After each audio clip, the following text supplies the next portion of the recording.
কালকে ছেলেকে করে দিয়েছিলাম অ্যাভোকাডো আর ব্যানানা দিয়ে রাগি প্যানকেক।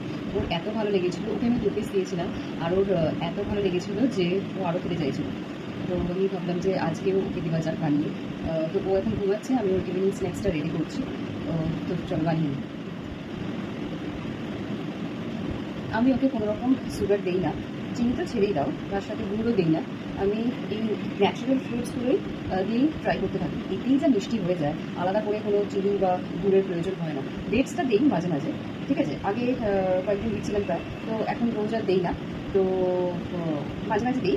তো কোনো ফ্রুটসই রেগুলার একই জিনিস খাওয়াটা ভালো না, তো ঘুরিয়ে ফিরিয়ে সব রকম ফলই দিই।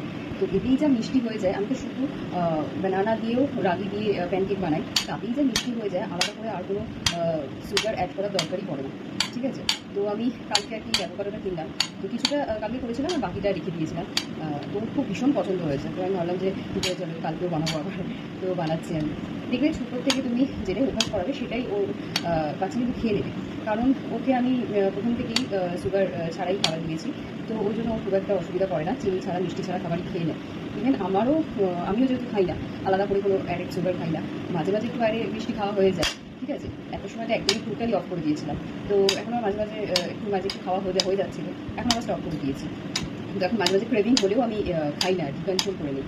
তো যেটাই অভ্যাস করবে আর কি, যেটাই আমরা অভ্যাস করবো সেটাই কিন্তু আমাদের মানে সেটাই আমাদের টেস্ট লাগে, সেই খাবারটাই আমাদের আর কি টেস্ট লাগে। যারা খুব বেশি মিষ্টি খায় তারা দেখবে তাদের আবার পছন্দ হবে না, তারা খেতেই পারবে না, ঠিক আছে। যেমন আমার মা চিনি মিষ্টি ছাড়া আর কি খেতে পারে না। আমাকে যখন দুধ সাবু করে দিত, আমি বলতাম যে চিনি দেবে না, মাঝে মাঝে চিনি অ্যাড করে দিত, আমি তো খেতেই পারতাম না, আমি বেশি মিষ্টি খেতে পারি না, আমার গা পাকা একদম। আসলে মন থেকে না, মানে আমার বিষয়টা একটু সাইকোলজিক্যালি, আমি যেটা পছন্দ করি না সেটা কোনোভাবেই অ্যাকসেপ্ট করতে পারি না আর কি। মানে আমি যেমন আমি যদি মনে করি যে খাবো সেক্ষেত্রে আলাদা ব্যাপার। আমার এই যে উনি উঠে গেছেন, হ্যাঁ ঘুমাচ্ছিল, আমার খাওয়াটা এখনো রেডি হলো না, উনি উঠে গেছেন। তো যেটা বলছিলাম, যেটা অভ্যাস করবে আর কি সেটাই কিন্তু খেতে টেস্ট লাগবে। তো আমিও যেহেতু খাই না খুব একটা অ্যাডেড সুগার খাই না, চিনি তো খাই না, তো সেহেতু আমার অসুবিধা হয় না মিষ্টি ছাড়া খেতে। কী হলো বাবা? তো যাই হোক, চলো তাহলে বানিয়ে ফেলি।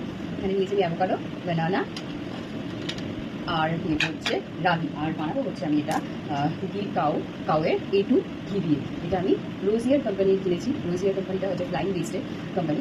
তো ফার্স্ট টাইম নিলাম A2 কাউ ঘিটা, ভীষণ ভালো ঘিটা। তো চলো বানিয়ে ফেলি। এখানে আমি অ্যাভোকাডো, ব্যানানা, রাগিটা ভালো করে স্ম্যাশ করে নিয়েছি, ভালো করে মিশিয়ে নিয়েছি, আর কিছু অ্যাড করে নিই, ব্যাস এটা দিন হবে।